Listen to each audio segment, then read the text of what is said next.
والله يدعو إلى دار السلام ويهدي فلا هادي له وأشهد أن لا إله إلا الله وحده لا شريك له وأشهد أن محمدًا عبده ورسوله يا أيها الذين آمنوا اتقوا الله حق تقاته ولا تموتن إلا وأنتم مسلمون يا أيها الناس اتقوا ربكم الذي خلقكم من نفس واحدة وخلق منها زوجها وبث منهما رجالا كثيرا ونساء واتقوا الله الذي تساءلون به والأرحام إن الله كان عليكم رقيبا يا أيها الذين آمنوا اتقوا الله وقولوا قولا سديدا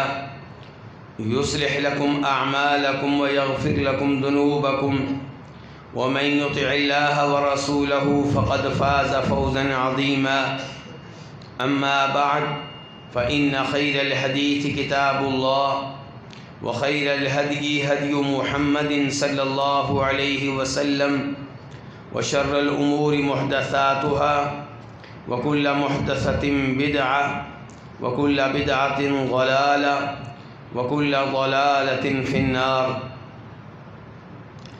قال تعالى أعوذ بالله من الشيطان الرجيم بسم الله الرحمن الرحيم والعصر إن الإنسان لفي خسر إلا الذين آمنوا وعملوا الصالحات وتواصوا بالحق وتواصوا بالصبر۔ ہر قسم کی حمد و ثنا اللہ رب العزت کے لیے، جس نے ہم سب کو انسان بنایا، جانور نہیں بنایا، جس نے ہم سب کو مسلمان بنایا، کافر نہیں بنایا، جس نے ہمیں توحید و سنت پہ رکھا، شرک و بدعات سے محفوظ رکھا۔ کثرت سے درود و سلام ہو امام الانبیاء جناب محمد الرسول اللہ صلی اللہ علیہ وسلم کی ذات اقدس پہ، کہ جنہیں اللہ رب العزت نے ہماری رہنمائی کے لیے، ہمیں تعلیم دینے کے لیے اور ہماری تربیت کرنے کے لیے منتخب فرمایا۔ آپ علیہ الصلاۃ والسلام پہ کثرت سے درود و سلام ہوں۔ میرے بھائیو، اللہ رب العزت نے قرآن حکیم ہم پہ نازل کیا، اور یہ قرآن حکیم 114 صورتوں پہ مشتمل ہے۔ قرآن کریم کی ہر صورت بہت ہی عظیم ہے۔ عظیم کیوں نہ ہو؟ کیونکہ یہ اللہ رب العزت کا کلام ہے۔ جیسے اللہ رب العزت عظیم ہے، ایسے ہی اللہ تعالیٰ کا کلام بھی عظیم ہے۔ ان صورتوں میں سے ایک صورت بہت ہی مختصر سی صورت ہے، جسے سورہ عصر کہتے ہیں۔ اس کے بارے میں امام شافعی رحمہ اللہ فرماتے ہیں کہ اگر لوگ صحیح معنوں میں اس صورت کو سمجھ لیں، اس کو جان لیں، اس پہ غور و فکر کر لیں، تو ان کے لیے یہی ایک صورت کافی ہے۔ اللہ رب العزت نے اس صورت کا آغاز قسم سے کیا ہے۔ قسم کب اٹھائی جاتی ہے؟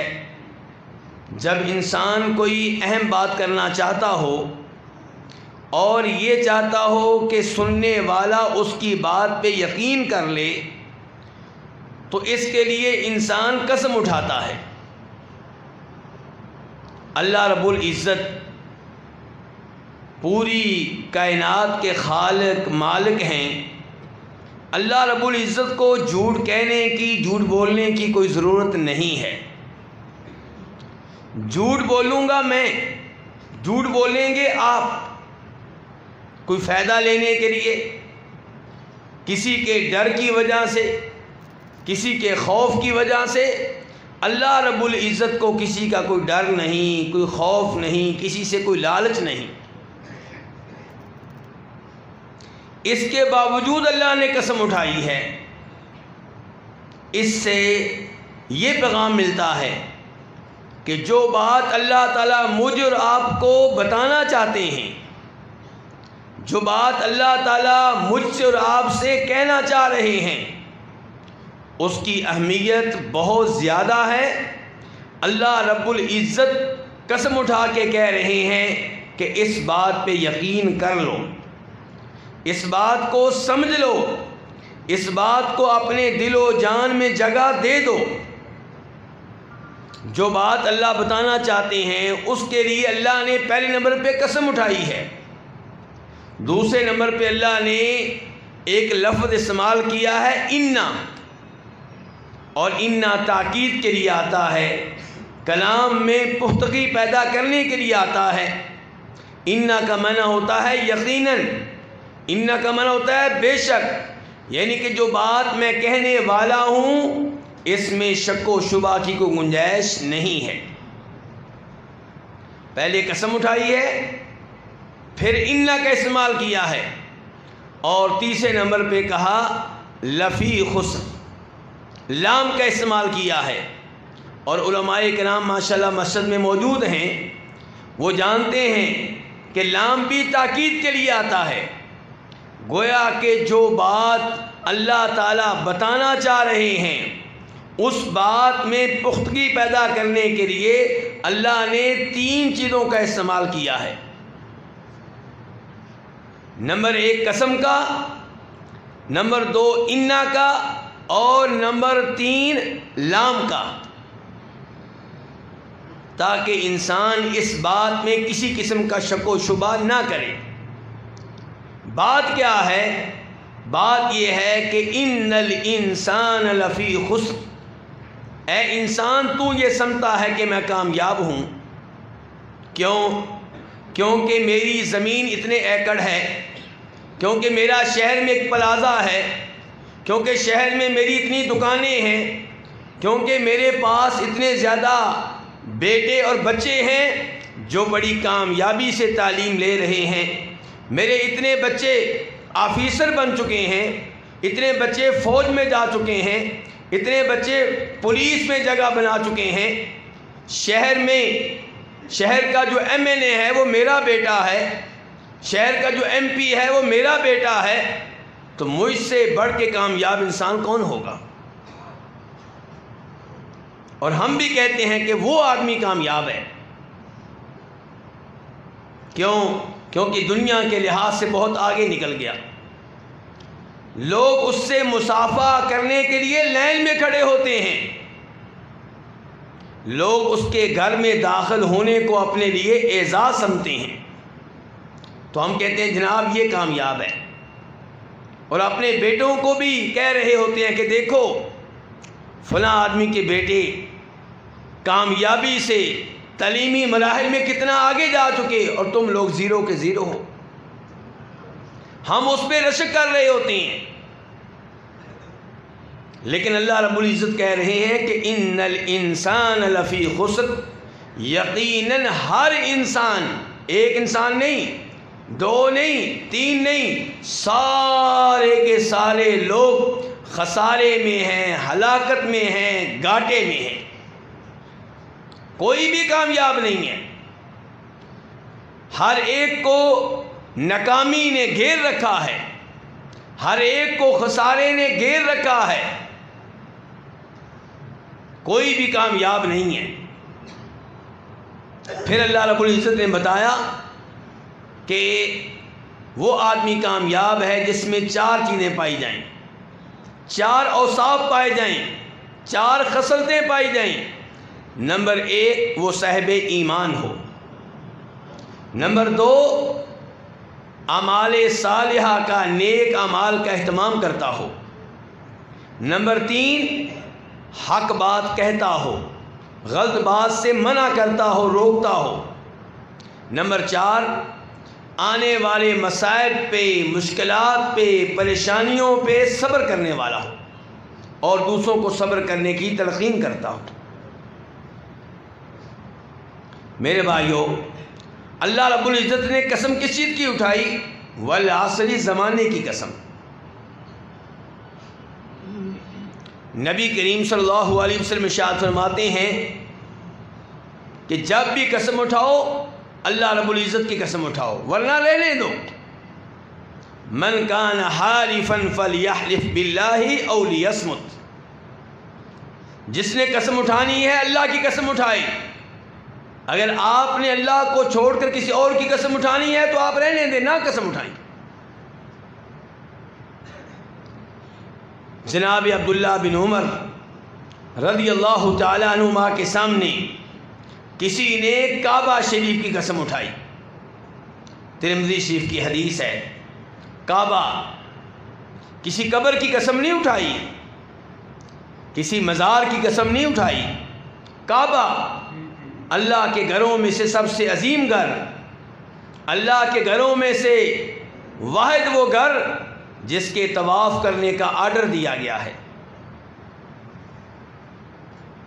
اللہ کے گھروں میں سے وہ گھر جسے بنانے کی ڈیوٹی 2 نبیوں کی لگی ہے، جناب ابراہیم علیہ السلام کی، جناب اسماعیل علیہ السلام کی. اس گھر کی کسی نے قسم اٹھائی ہے جناب عبداللہ بن عمر کے سامنے.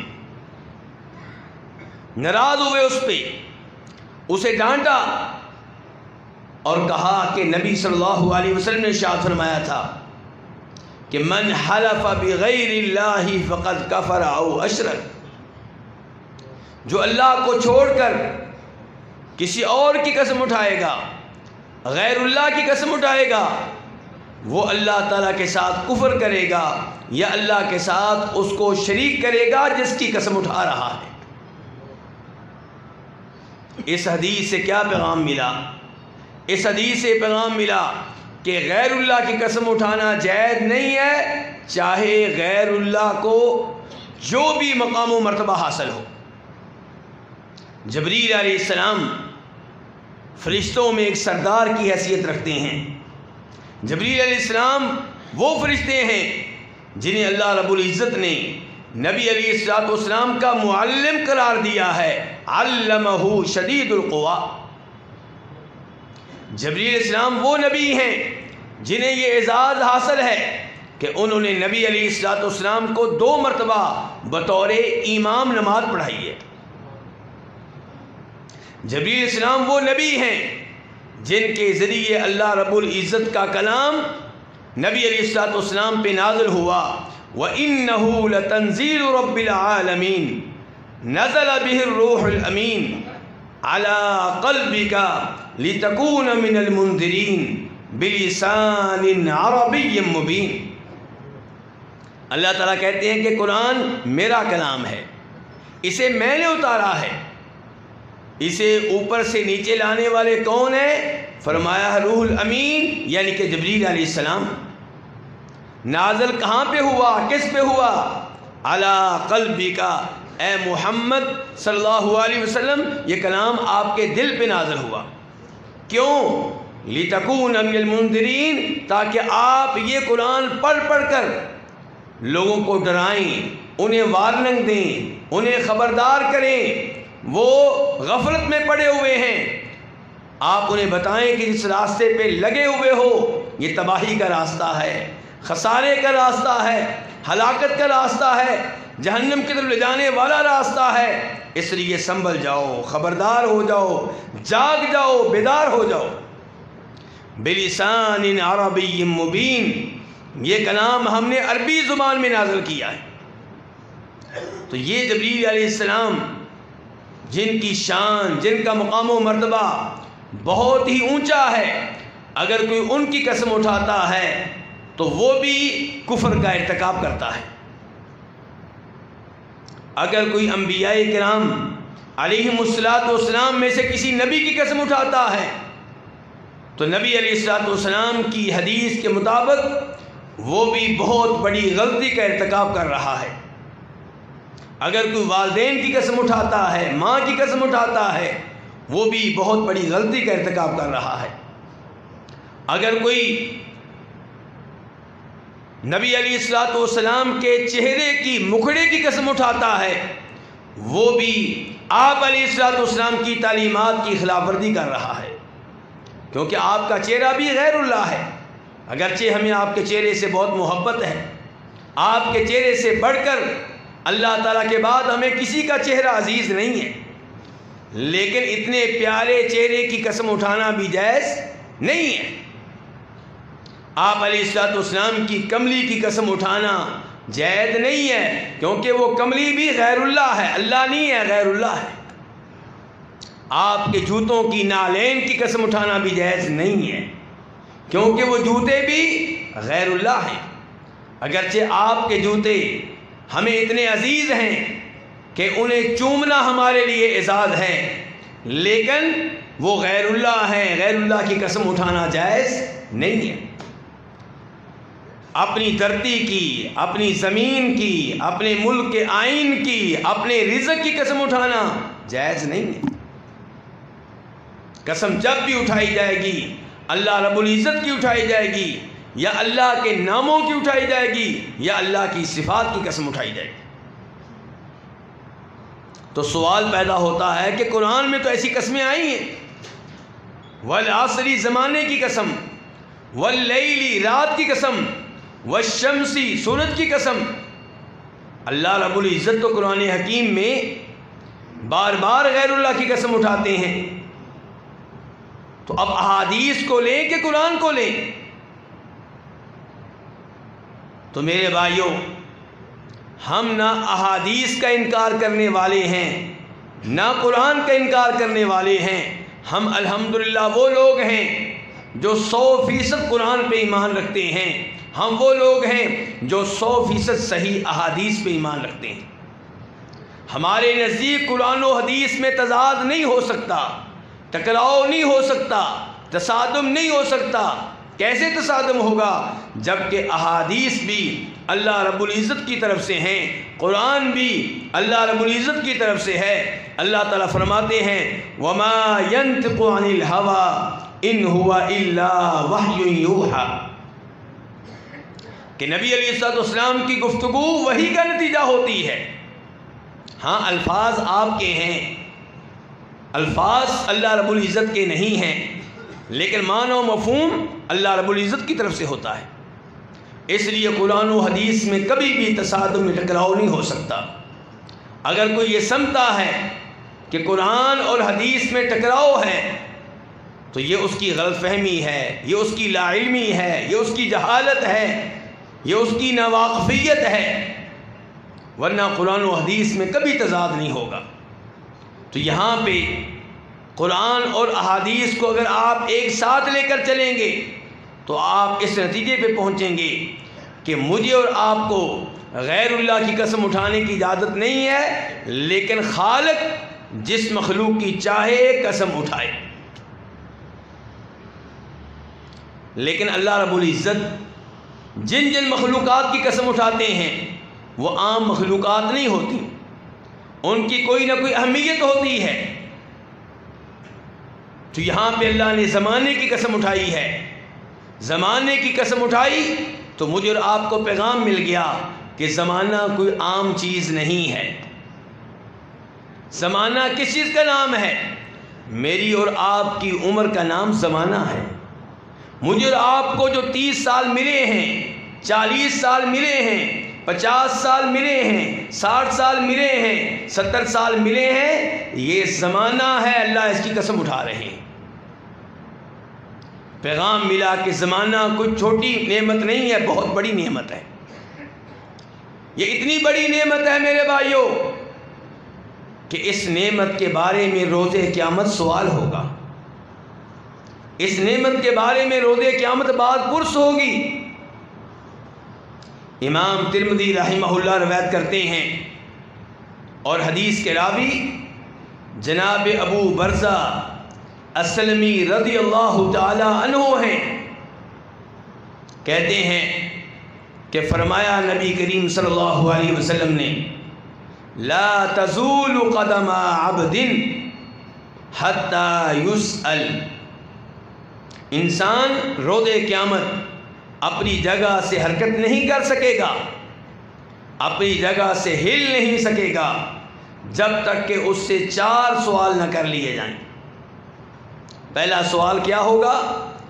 عن عمرہ فیما افنا، پہلا سوال یہ ہوگا کہ تمہیں عمر دی تھی، 30 سال دیے تھے، 40 سال دیے تھے، 50 سال دیے تھے، 60 سال دیے تھے، 70 سال دیے تھے، 80 سال دیے تھے، 90 سال دیے تھے، 100 سال دیے تھے، کہاں گزارے؟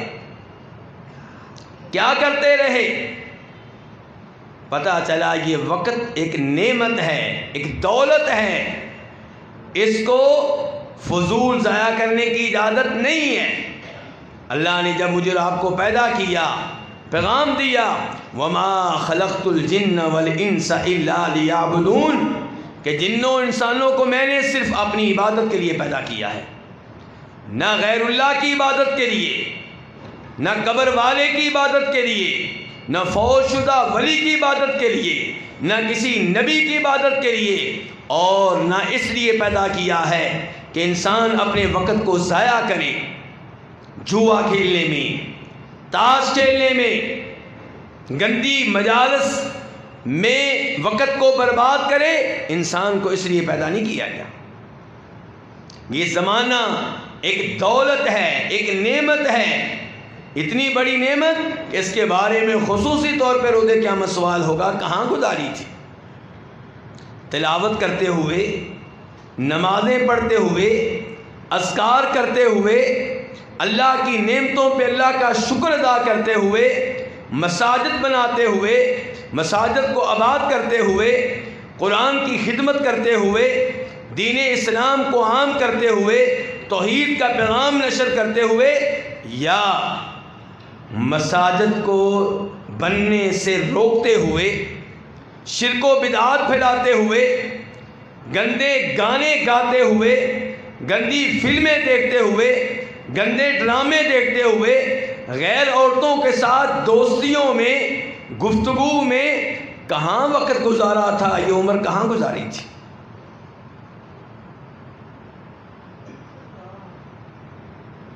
موبائل کے ساتھ ایک ایک گھنٹہ، 5 گھنٹے لوگ صرف کر دیتے ہیں۔ کیا دیکھ رہے ہیں؟ آپ کیا سمجھتے ہیں آپ کو کوئی پوچھنے والا نہیں ہے؟ آپ کیا سمجھتے ہیں کہ اس کے بارے میں کوئی سوال نہیں ہوگا؟ آپ کیا سمجھتے ہیں کہ آپ کمرے میں تنہا ہیں؟ نہیں، اللہ رب العزت آپ کو دیکھ رہا ہے۔ ان اللہ لا یخفی علیہ شیء فی الارض ولا فی السماء، آسمان و زمین میں کوئی ایسی چیز نہیں ہے جو اللہ سے مخفی اور پوشیدہ ہو۔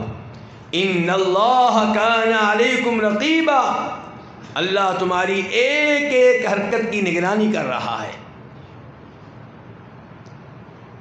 تو اس عمر کے بارے میں میرے بھائی سوال ہونا ہے، اس کی تیاری کر لیں۔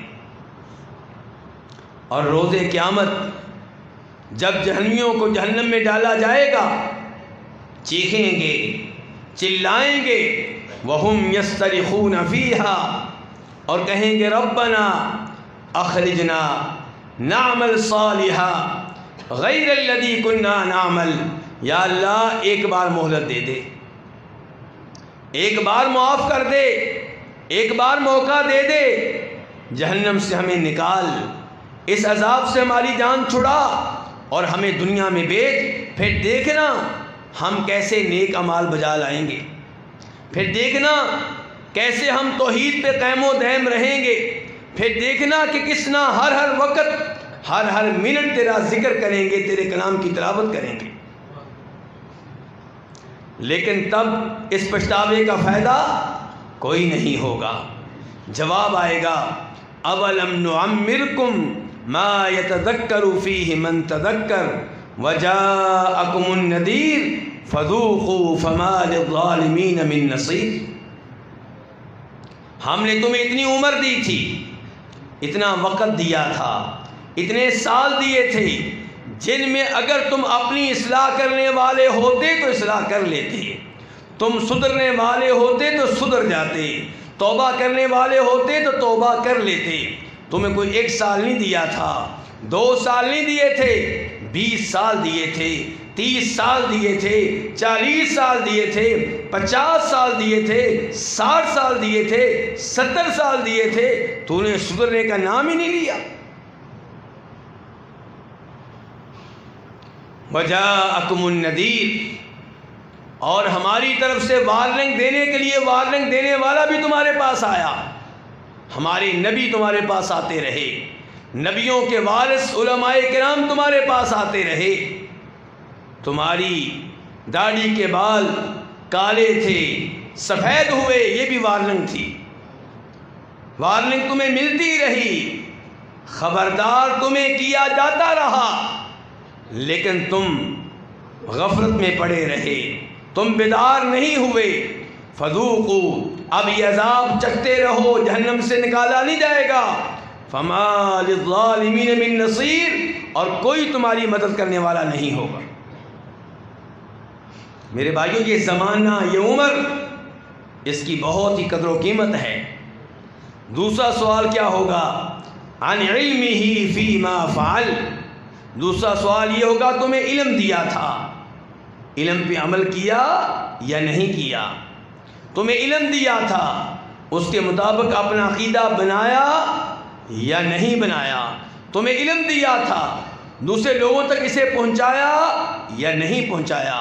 تمہیں علم دیا تھا، علم کی یہ روشنی اپنی بیگم تک پہنچائی یا نہیں پہنچائی؟ اپنے بیٹوں کو یہ علم دیا یا نہیں دیا؟ لوگ سمجھتے ہیں کہ شاید یہ سوال صرف علماء سے ہوگا، مولویوں سے ہوگا۔ نہیں میرے بھائی، ہر ایک کو اللہ نے کچھ نہ کچھ علم دیا ہے۔ کسی کے پاس توحید کا علم ہے، یہ بہت بڑی نعمت ہے۔ یہ نعمت آپ کے پاس آئی تو آپ نے لوگوں کو شرک سے بچانے کی کوشش کیوں نہ کی؟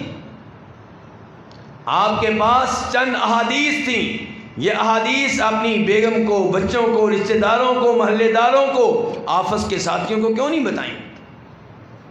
تمہیں سورہ فاتحہ کی تلاوت آتی تھی، یہ تلاوت دوسرے لوگوں کو کیوں نہیں سکھائی؟ تمہیں کلمہ پڑھنا آتا تھا، کلمہ دوسروں کو کیوں نہیں سکھایا؟ تمہیں آیت الکرسی کا ترجمہ آتا تھا، تفسیر آتی تھی، یہ ترجمہ، یہ تفسیر دوسروں کو کیوں نہیں بتائی؟ تمہیں اذان دینے کا طریقہ آتا تھا، اذان دینے کا طریقہ دوسروں کو کیوں نہیں سکھایا؟ تمہیں سنت کے مطابق نماز پڑھنے کا طریقہ آتا تھا، یہ طریقہ دوسروں کو کیوں نہیں بتایا؟ اس علم کے بارے میں سوال ہونے والا ہے۔ تم نے قرآن میں پڑھا تھا، قُلْ لَا يَعْلَمُ مَنْ فِي السَّمَاوَاتِ وَالْأَرْضِ الْغَيْبَ إِلَّا اللَّهُ، کہ اللہ کے سوا کوئی نہیں ہے جو عالم الغیب ہو۔ تم نے یہ عقیدہ کیوں نہیں اپنایا؟ یہ عقیدہ اپنے بچوں کو کیوں نہیں دیا؟ اپنے معاشرے سے کیوں متاثر ہوئے؟ لوگوں کی باتوں میں آ کے یہ عقیدہ کیوں بنا لیا کہ قبر والے بھی عالم الغیب، فوت شدگان بھی عالم الغیب؟ اللہ نے جب کہہ دیا تھا کہ میرے علاوہ کوئی عالم الغیب نہیں ہے، تم نے اکثریت سے مروب ہو کر، جمہوریت سے مروب ہو کر غلط عقیدہ کیوں اختیار کیا؟ علم کے بارے میں سوال ہوگا، اور تیسرے نمبر پہ مال کے بارے میں سوال ہوگا۔ وَعَنْ مَالِهِ مِنْ أَيْنَ اكْتَسَبَ وَفِيمَ أَنْفَقَ، یہ مال آپ نے کہاں سے حاصل کیا؟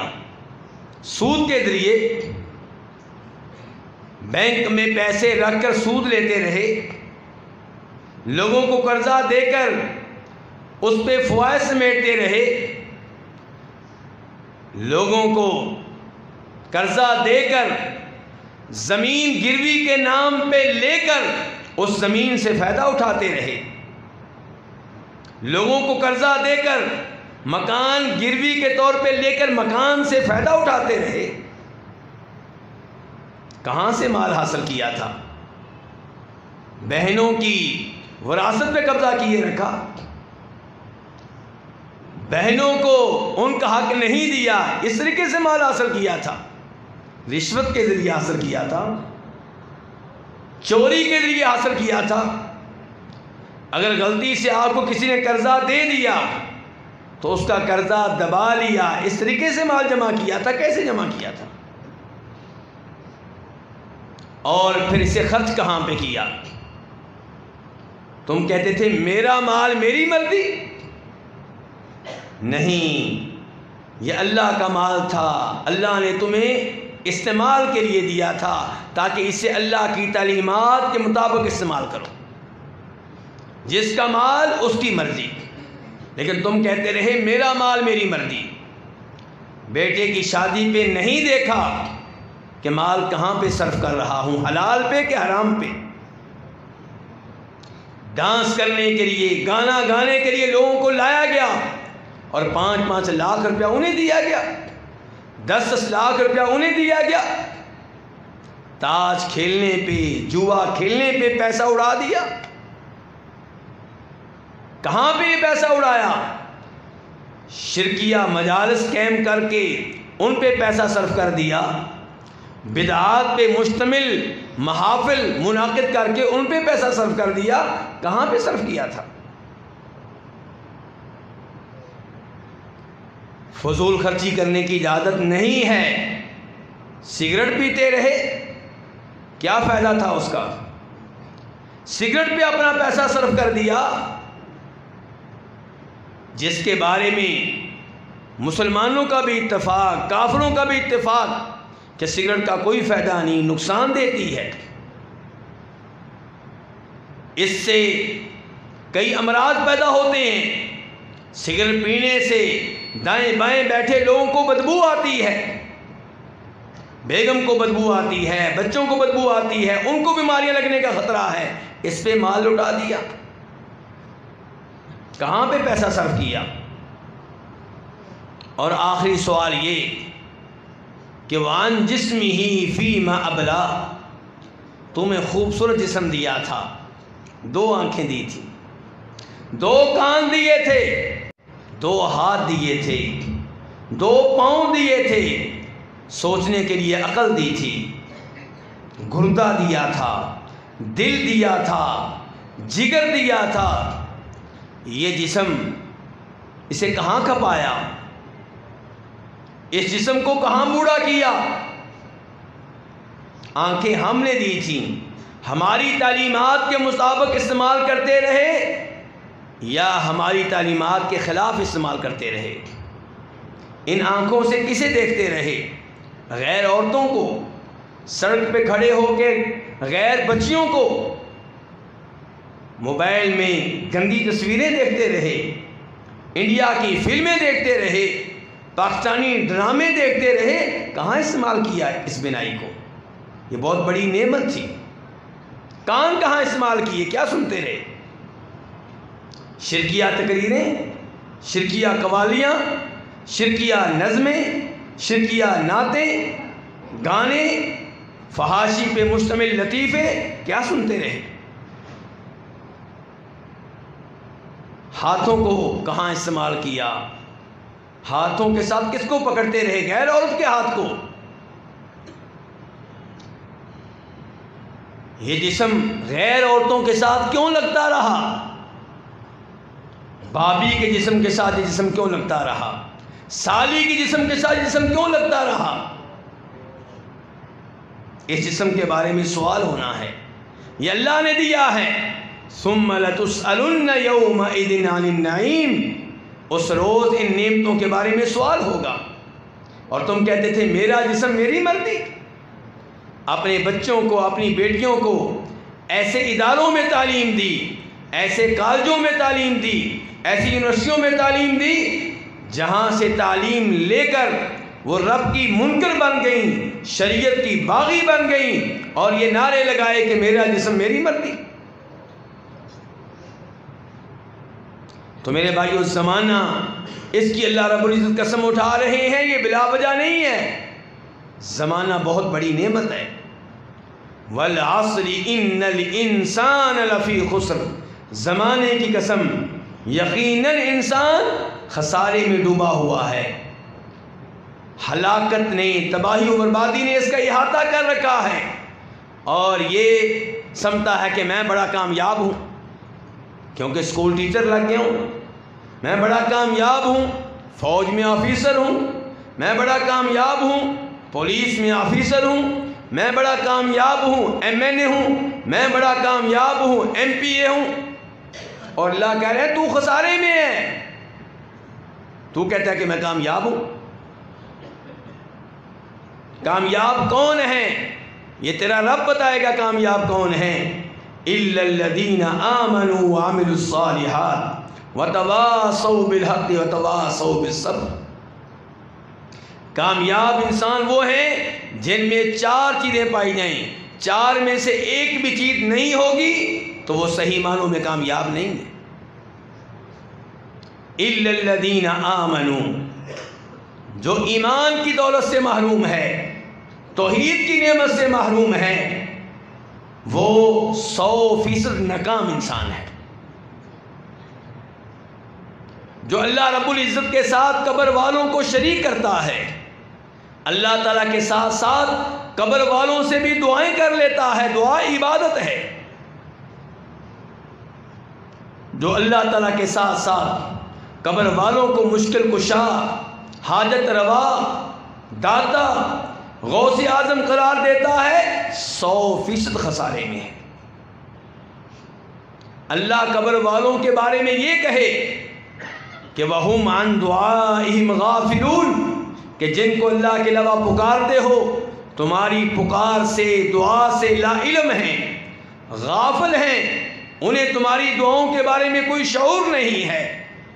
اللہ یہ کہے کہ إِنَّكَ لَا تُسْمِعُ الْمَوْتَى، فوت شدگان کو آپ اپنی آواز نہیں پہنچا سکتے۔ اللہ یہ کہے وَمَا أَنْتَ بِمُسْمِعٍ مَّن فِي الْقُبُورِ، کہ جو قبروں میں جا چکے انہیں آپ اپنی آواز نہیں سنا سکتے۔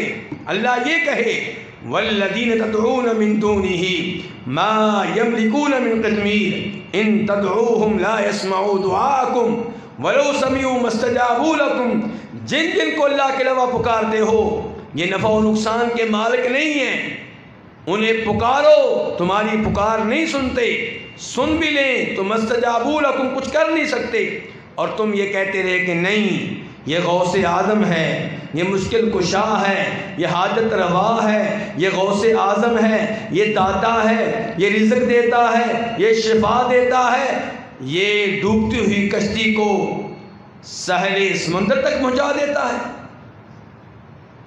قرآن کچھ اور کہتا رہا، تم کچھ اور کہتے رہے۔ إِلَّا الَّذِينَ آمَنُوا، کامیاب وہ ہے جو خالص ایمان پہ ہو، ورنہ ایک ایمان وہ بھی ہے جس کے بارے میں اللہ کہتے ہیں کہ وَمَا يُؤْمِنُ أَكْثَرُهُمْ بِاللَّهِ إِلَّا وَهُمْ مُشْرِكُونَ، کہ اکثر ایمان لانے والے ایمان لانے کے باوجود شرک پہ ہوتے ہیں۔ میں نہیں کہہ رہا، اللہ کہہ رہا ہے اکثر ایمان لانے والے ایمان لانے کے باوجود شرک پہ ہوتے ہیں۔ جو ایمان کامیابی کی ضمانت ہے یہ خالص ایمان ہے، شرک سے پاک ایمان ہے، شک و شبہ اور تردد سے پاک ایمان ہے۔ ایمان لانا ہوگا کہ اللہ ہے، ایمان لانا ہوگا وہ تنہا مشکل کشا ہے، حاجت روا ہے، وہ تنہا پیدا کرنے والا ہے، تنہا رزق دینے والا ہے۔ ایمان لانا ہوگا کہ عبادت کے لائق صرف اسی کی ذات ہے، کوئی اور نہیں ہے جو یہ حق رکھتا ہو کہ اسے غیبانہ طور پہ پکارا جائے، اس کے نام پہ بکرے ذبح کیے جائیں، اس کے لیے طواف کیا جائے، ایک اللہ ہے۔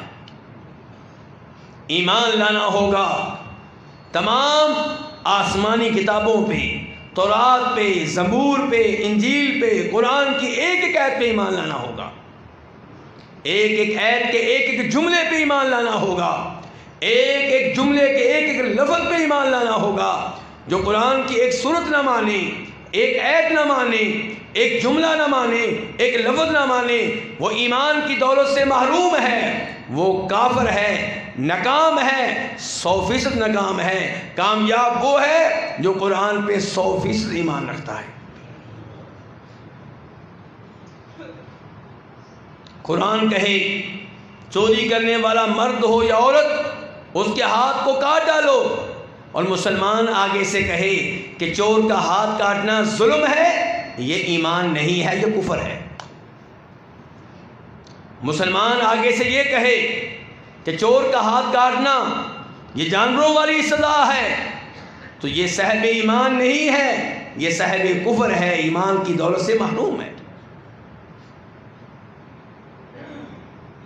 قرآن کہے وَمَن لَّمْ يَحْكُم بِمَا أَنزَلَ اللَّهُ فَأُولَٰئِكَ هُمُ الْكَافِرُونَ، جو قرآن کو چھوڑ کر، احادیث کو چھوڑ کر دیگر قوانین کو مانے، ان کے مطابق فیصلہ کرے، وہ کافر ہے، وہ ظالم ہے، وہ فاسق ہے۔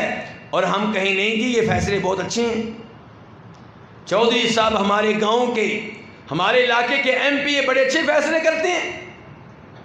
انگلینڈ میں جو جج ہیں ان کے ہاں بڑا عدل و انصاف ہے۔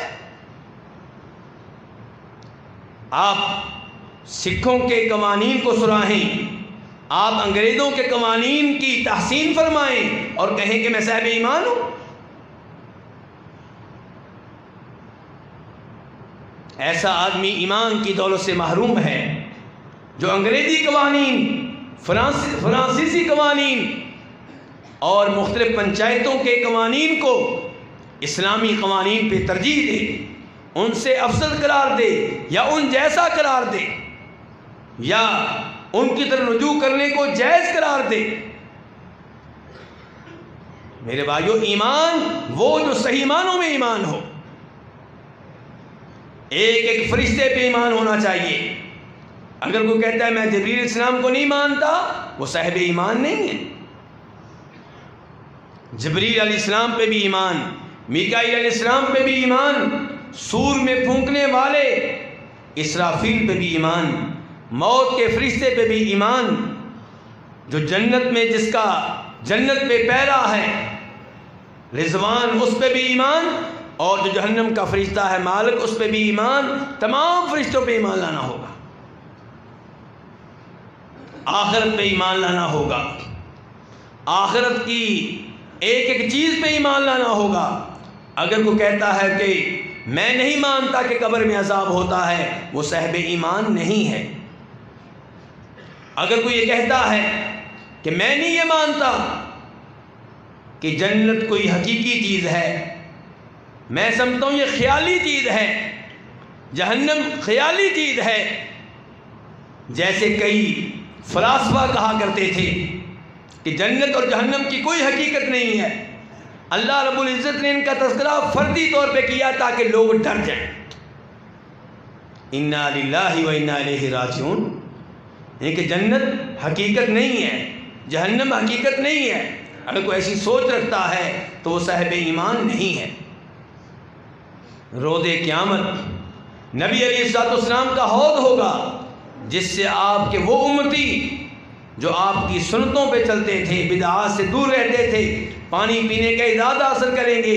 اگر کوئی کہتا ہے کہ میں اس حوض کو نہیں مانتا، وہ صاحب ایمان نہیں ہے۔ تقدیر پہ ایمان لانا ہوگا، اس بات پہ ایمان لانا ہوگا کہ جو کچھ دنیا میں ہو رہا ہے یہ اللہ کو پہلے سے معلوم ہے۔ تقدیر کا پہلا مرتبہ کیا ہے؟ العلم، اللہ کے علم پہ ایمان۔ تقدیر کا دوسرا مرتبہ کیا ہے؟ کتابت، اس بات پہ ایمان کہ دنیا میں جو کچھ ہو رہا ہے اللہ کو پہلے سے معلوم تھا، اور اللہ نے آسمانوں زمین کی پیدائش سے، تخلیق سے 50,000 سال پہلے اسے تحریری شکل دے دی تھی، اور آج دنیا میں جو کچھ ہو رہا ہے وہ اللہ نے پہلے سے لکھا ہوا ہے۔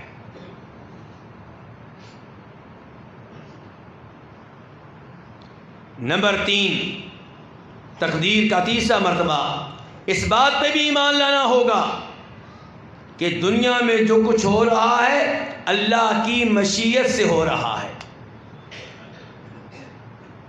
چوری کرنے والا جب چوری کرتا ہے تو ایسا نہیں ہے کہ اللہ کے نہ چاہتے ہوئے اس نے چوری کر لی ہے، اللہ کو اس نے بے بس کر دیا ہے، اللہ کو عاجز کر دیا ہے، اللہ اس کو روک نہیں سکے پھر بھی چوری کر لی ہے۔ نہیں، ایسی بات نہیں ہے۔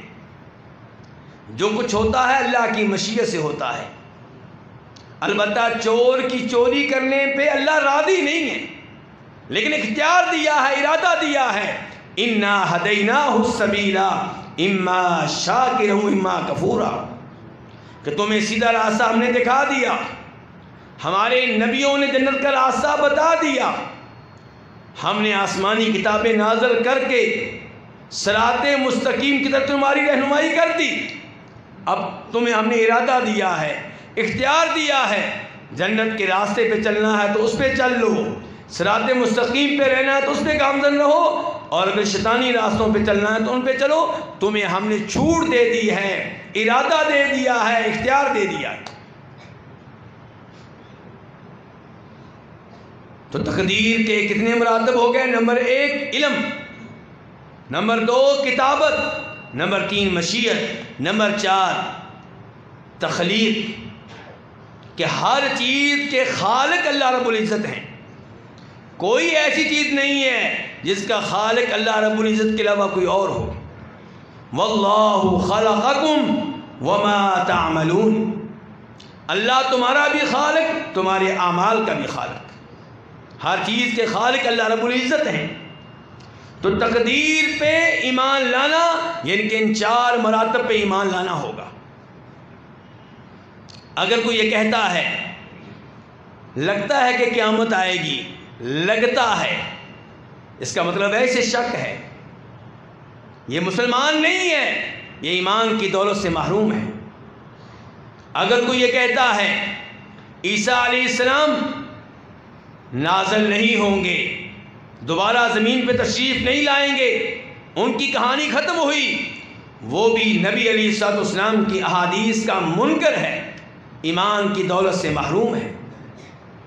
اگر کوئی کہتا ہے کہ دجال یہ کوئی انسان نہیں ہے، یہ ایک مجازی چیز ہے، دجال سے مراد یہ ہے کہ زمانہ آئے گا جب جھوٹ عام ہوگا، دھوکہ عام ہوگا، مکر و فریب عام ہوگا، شر عام ہوگا، برائی عام ہوگی، دجال کسی انسان کا نام نہیں ہے، تو ایسا آدمی بھی ایمان کی دولت سے محروم ہے، کیونکہ احادیث تو واضح ہیں کہ وہ انسان ہوگا، اس کی آنکھیں ہوں گی، کانا ہوگا، اس کی پیشانی پہ لکھا ہوگا کہ یہ کافر ہے، اور تو کہتا ہے کہ یہ ایک خیالی چیز ہے، تو کہتا ہے کہ اس سے مراد شر ہے۔ اور ایسی سوچ مجھے امید ہے کہ اس مسجد میں کسی کی نہیں ہوگی، لیکن آپ کا بیٹا شاید یہ سوچ رکھتا ہو۔ کیوں؟ کیونکہ آپ نے اسے جدید اداروں میں بھیج دیا ہے، اب وہ جدید اسلام لے کر جدید اسلام سنتا ہے، وہ جاوید احمد غامدی کو سنتا ہے، اور ایسے لوگوں کو جب سنے گا تو یقیناً ایمان کی دولت سے محروم ہو جائے گا۔ اس لیے میرے بھائیوں، اپنے ایمان کی، اپنے بچوں کے ایمان کی، اپنی بچیوں کے ایمان کی فکر کریں۔ آپ نے تو بڑی ٹینشن لی کہ میرا بچہ کون سی تعلیم لے تو اچھی جاب ملے گی، کیسے ڈاکٹر بن سکتا ہے، کیسے انجینئر بن سکتا ہے، کیسے کامیاب تاجر بن سکتا ہے۔ کبھی اس کی قبر کی بھی ٹینشن لیا کریں کہ قبر میں اس کا کیا بنے گا، کبھی یہ بھی ٹینشن لیا کریں کہ جہنم کی آگ سے کیسے بچ سکتا ہے، کبھی یہ بھی ٹینشن لیا کریں کہ جنت میں کیسے داخل ہو سکتا ہے۔ تو اِلَّا الَّذِينَ آمَنُوا، پہلا وصف کامیاب انسانوں کا کیا ہے؟ ایمان۔ اور جس کے پاس ایمان نہیں ہے اس میں بعد والے 3 اوصاف ہوں بھی تو ناکام ہے۔ بعد والے 3 اوصاف کیا ہیں؟ عامل الصالحات، اچھے اچھے کام، لوگوں کو نیکی کا حکم دینا، صبر کرنے کی تلقین کرنا، یہ 3 چیزیں موجود ہوں، ایمان نہ ہو، ایسا آدمی جنت میں نہیں جا سکتا۔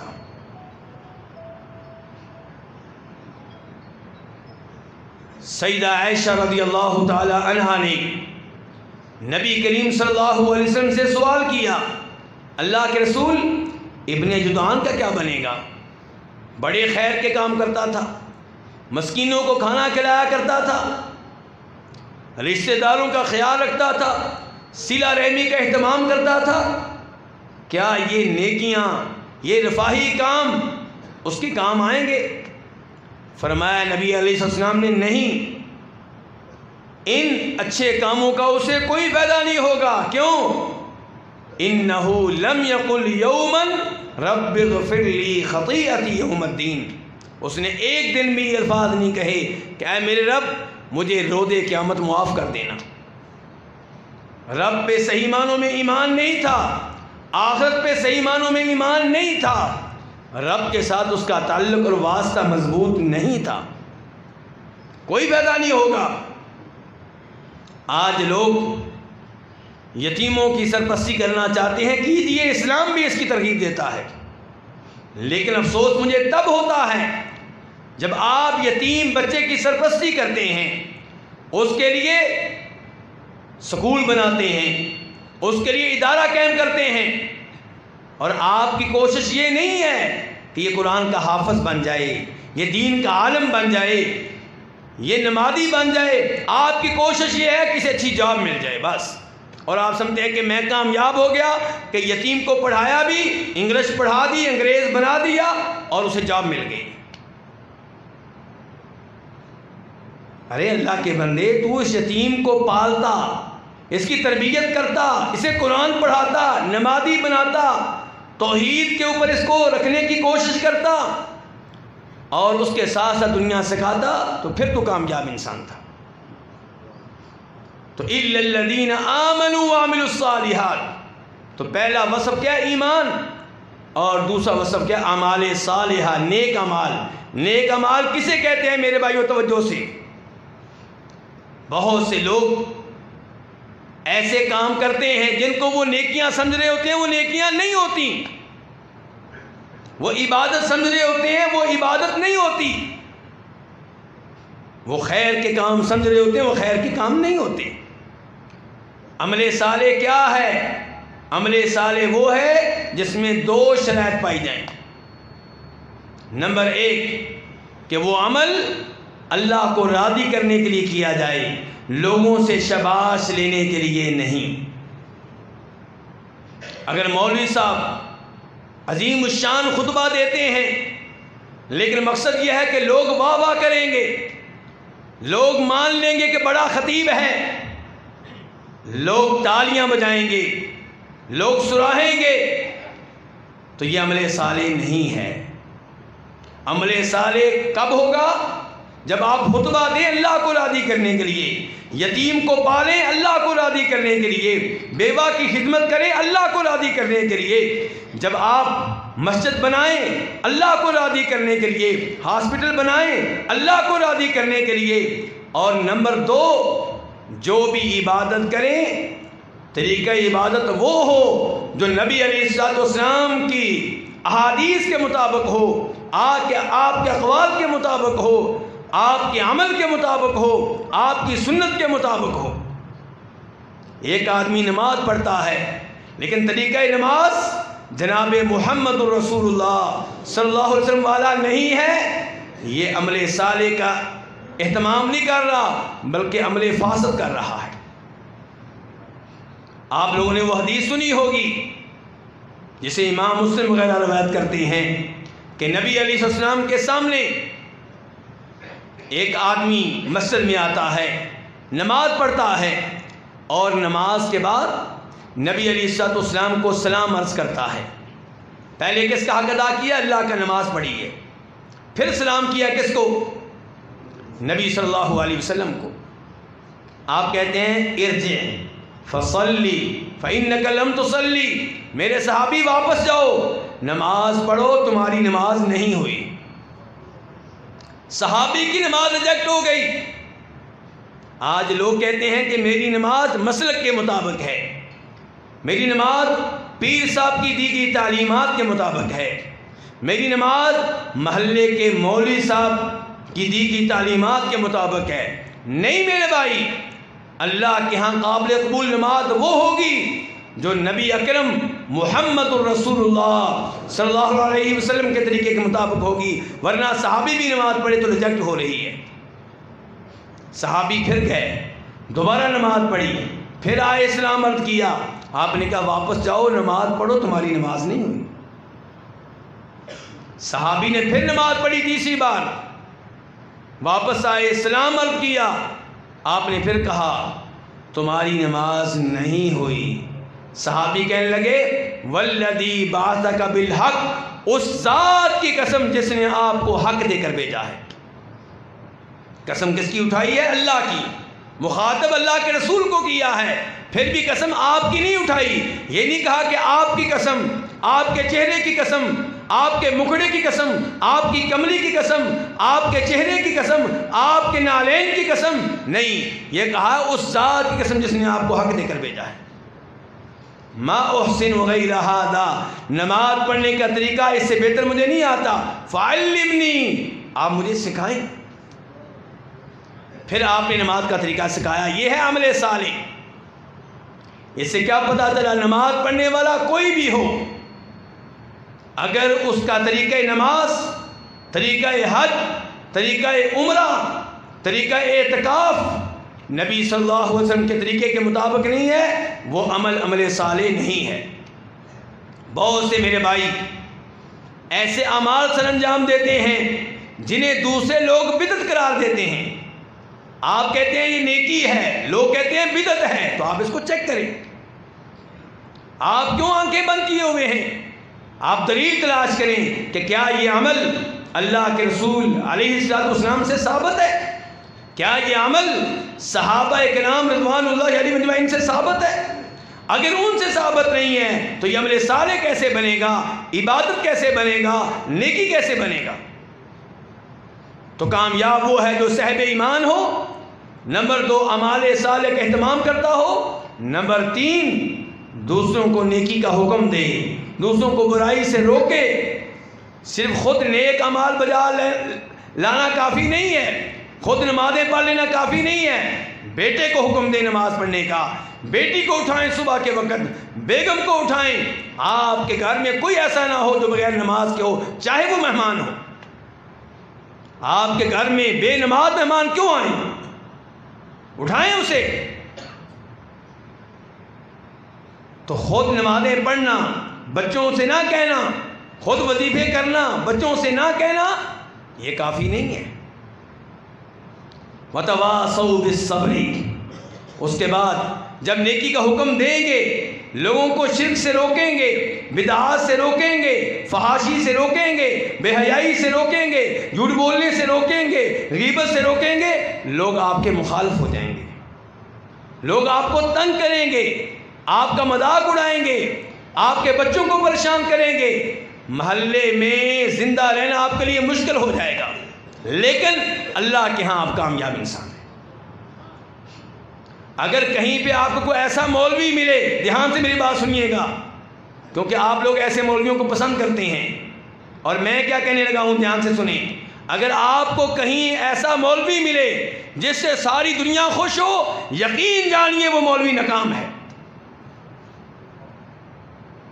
آپ کہتے ہیں بڑی میٹھی تبلیغ کرتا ہے، سارے خوش ہیں، ہر مسلک کے لوگ خوش ہیں۔ اللہ کے رسول سے سارے کیوں نہیں خوش تھے؟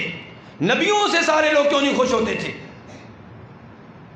جب مولوی حق بیان کرے گا، شرک سے روکے گا، بدعات سے روکے گا، گناہوں سے روکے گا، لوگ اسے پھولوں کے ہار نہیں ڈالیں گے، جوتے ماریں گے۔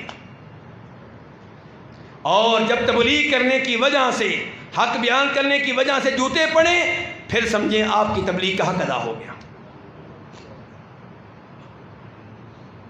تو کامیاب انسان وہ جس میں چاروں صاحب پائے جائیں۔ نمبر 1 ایمان، نمبر 2 خود نیک اعمال بجا لانا اور گناہوں سے دور رہنا، نمبر 3 نیکی کا حکم دینا، برائی سے روکنا، نمبر 4 مصیبتیں آئیں، پریشانیاں آئیں، صبر کرنا، اور اپنے ساتھیوں کو بھی صبر کرنے کی تلقین کرنا، اپنے بچوں سے بھی کہنا، بیگم سے بھی کہنا کہ بیگم جب ہم حق پہ ہیں تو رشتہ دار تنگ کریں گے، تانے دیں گے، پریشان کریں گے، گھبرانا نہیں ہے، ان کی باتیں سن کر حق چھوڑنا نہیں ہے۔